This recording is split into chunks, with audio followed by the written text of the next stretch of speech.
दारुल हुकूमत में बड़े पैमाने पर फौज की तैनाती। जी हाँ, ये डेवलपमेंट है पाकिस्तान के दोस्त मुल्क बरादर इस्लामी मुल्क बांग्लादेश से।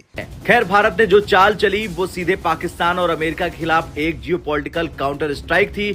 और इसमें एक और तशवीशनाक चीज मैं आपको बताऊं क्या, इंडिया ने अपनी जो मिलिट्री मूवमेंट है बांग्लादेश के बॉर्डर के ऊपर वो क्यों बढ़ाई है। रिसेंट टाइम्स के अंदर बे ऑफ बंगाल में नोटिस क्यों जारी किए, ये बांग्लादेश की गवर्नमेंट को मैसेजिंग थी डायरेक्ट, ये तशवीशनाक चीज थी। पाकिस्तान भी इससे इंपैक्ट होगा, पूरा रीजन इंपैक्ट होगा। अब मोदी जैसा नादरी पागल इंसान या उस जैसा फैशिस्ट या उस जैसा ज़हनी मरीज इस पूरे खित्ते के लिए खतरा है। इस सब के अंदर सिर्फ अब ये बांग्लादेश का इंटरनल मैटर नहीं रहा, इसके अंदर भारत की इन्वॉल्वमेंट किसी से ढकी छुपी नहीं है। आज बांग्लादेश की जनता बोल रही है, सड़कें भरी है, ढाका लॉकडाउन की स्थिति में आ चुका है और मोहम्मद यूनुस छुप चुके हैं। तो बांग्लादेश के अंदर कुछ धमाके हुए, दंगे फसाद करवाए जाने की कोशिश की गई और उसके बाद हसीना वाजिद जो है, हाँ वही शेख हसीना जिनके एक इशारे पर आज पूरा बांग्लादेश हिल चुका है, उसे इजाजत दी गई कि वो भारत के मेन स्ट्रीम मीडिया के साथ इंटरेक्ट करे, बांग्लादेश की गवर्नमेंट और मोहम्मद यूनुस की गवर्नमेंट के खिलाफ लोगों को भड़काए, पाकिस्तान के खिलाफ फर्जा सराई करे। जब अत्याचार बढ़ जाता है तब क्रांति खुद रास्ता ढूंढ ही लेती है। ये एक तशवीशनाक पहलू तो है। ऑब्वियसली ये याद रखिएगा कि इसमें अगर फॉरेन इन्वॉल्वमेंट हो रही है अगेंस्ट बांग्लादेश, तो बांग्लादेश के जो एलाइज हैं वो भी इस सिचुएशन को बहुत क्लोजली ऑब्जर्व कर रहे हैं, जिसमें पाकिस्तान तो है ही है।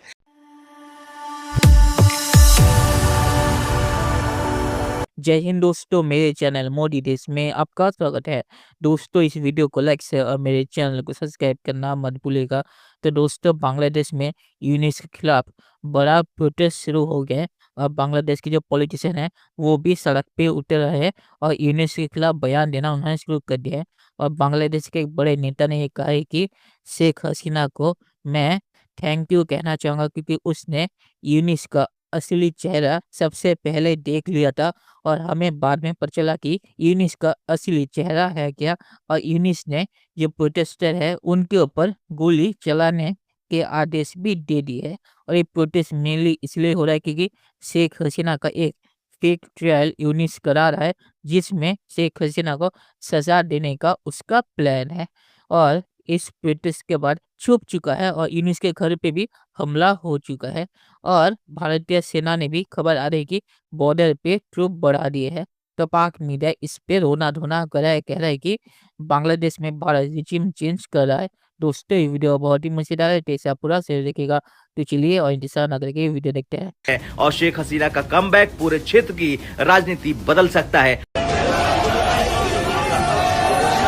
आज दोपहर में किसी ने मेरे को एक मैसेज भेजा, इसमें बोला कि एक बांग्लादेश का यूट्यूबर है जिसने बोला है कि भाई 17 foreign intelligence officers were killed including Terrence Jackson. Out of the foreign agents that were killed 5 America के थे, 5 तुर्की के थे और 7 पाकिस्तानी थे। इट इज एक्सट्रीमली सिग्निफिकेंट कि अगर 17 इंटेलिजेंस ऑफिसर्स ठुके हैं यहाँ, 5 टर्क्स का हमको पता है they trying to make drone factories and this and that, and Turkish यहाँ पर जहां पर भी उसको कुछ इन्फ्लुएंस करने को मिलेगा वो घुसेगा यहाँ पर। तो Turkish Sadat which is a covert organization या military linked trainers, something of that sort is happening.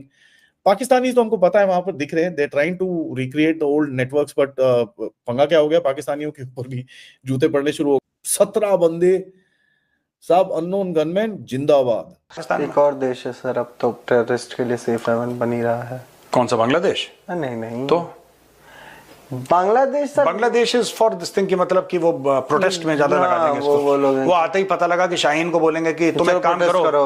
नहीं, जैसे ही फ्लाइट से उतरी एक डफली पकड़ा दिया, झंडा पकड़ा दिया। बांग्लादेश इज अ प्लेस जहां पर सिक्योरिटी एजेंसीज का इस टाइम पे तांडव चल रहा है।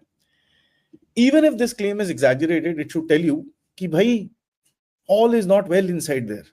जब इतनी सारी इंटेलिजेंस एजेंसीज आपके अंदर होती हो, तुम्हारे पास दिमाग हो कंगालू, तो यार फिर अपने आप को कैसे बचाओगे, अपने आप को क्या करोगे? It is not that easy to do, please understand that. ये this is a very deep games.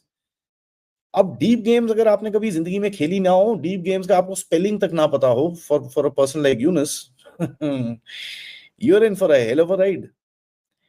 And the sheer fact American यहां से ये भागे, दिस इज प्रीटी कंफर्म्ड, क्योंकि ये अंदर से आई है report, that Americans have actually ran, वहां से ये भागे हैं।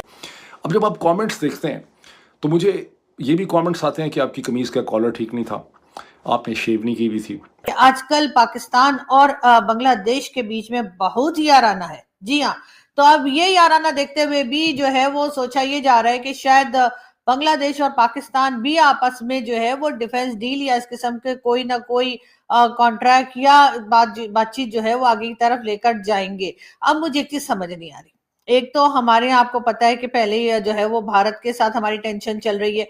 बार बार हमारे फील्ड मार्शल साहब जो है उन्होंने जॉर्डन के किंग के सामने भी बताया कि जी हमने भारत के साथ जंग लड़ी है और हमने उनके कई तैयारे गिरा दिए और हम इस जंग में बहुत जबरदस्त तरीके से जीत गए।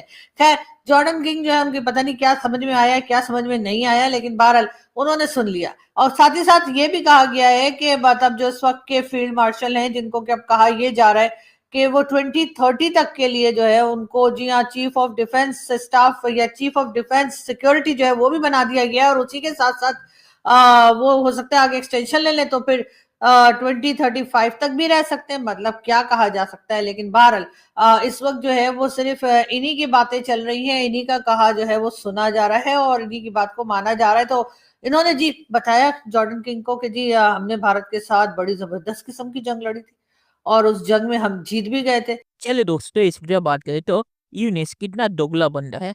यूनिस शेख हसीना के खिलाफ क्या आरोप पे ट्रायल जो फेक ट्रायल है ये करवा रहा है। इस आरोप पे कि शेख हसीना के ऑर्डर पे प्रोटेस्टरों पे गोलियां चलाएगी और अब ये यूनिस ने ऑर्डर दिया है प्रोटेस्टरों पे गोलियां चलाने का। तो ये जो पाकिस्तान से करीबी वो बना रहा है, तो पाकिस्तान का जो दोगलापन है ये यूनिस में भी आ गया है। यूनिस जिस वजह से शेख हसीना का ट्रायल करवा रहा है वही हरकतें यूनिस ने स्टार्ट कर दी है। जो प्रोटेस्टर है उन पे गोली चलाने का आदेश देके, और ये प्रोटेस्टर यूनिस को लगता है अगर चले जाएंगे ऐसा होगा नहीं, क्योंकि इन प्रोटेस्टरों के साथ जो अपोजिशन पार्टी के लीडर है वो मिले हुए हैं, क्योंकि वो भी यूनिस से अब परेशान हो चुके हैं। क्योंकि यूनिस चुनाव कराने का वादा उसने किया था 3 महीने में, 1 साल से ज्यादा हो गया है, यूनिस हटने को तैयार नहीं है। और इसने जो वादा किया है कि मैं चुनाव कराऊंगा 2026 में, इसकी कोई गारंटी नहीं है। इसलिए इन प्रोटेस्टरों के साथ अब ऑपोजिशन के कुछ लीडर भी उठ रहे हैं और यूनिस के खिलाफ बयान दे रहे हैं। इसलिए यूनिस जैसा आसिम मुनीर ऑपरेशन सिंदूर में बंकर में छुपा हुआ था, यूनिस भी अपने बंकर में या घर के अंदर छुप के बैठा हुआ है। और आखिर में ये कहूंगा कि यूनिस की 2 नंबरी आप ये देखेगी, यूनिस कह रहा है कि चुनाव फ्री और फेयर होंगे, पर चुनाव में शेख हसीना की पार्टी बैन है। इस पे मेहदी हसन ने उसे घेरा था और उसने उसको भी चुना लगा दिए कहे कि शेख हसीना की पार्टी बैन नहीं है, वो सिर्फ पॉलिटिक्स नहीं कर सकती। ये चुना मेहदी हसन को यूनिस ने लगा दिया। और इसके बाद ये कहा कि इसके बावजूद चुनाव फ्री और फेयर होंगे, क्योंकि अगर शेख हसीना की पार्टी शामिल हुई तो वो चुनाव फ्री और फेयर नहीं होंगे, अगर नहीं हुई तभी फ्री और फेयर इलेक्शन होंगे। ये हालत है यूनिस की। तो बांग्लादेश में अब यूनिस के खिलाफ लोग निकल आए और ये वापस जाने वाला है नहीं, और इसकी मेन वजह यूनिस खुद है। तो चले देखते हैं कि फ्यूचर में क्या होता है। दोस्तों ये वीडियो देखने के लिए बहुत बहुत शुक्रिया और हमारे चैनल सब्सक्राइब करना मत भूलिएगा। Thank you very much.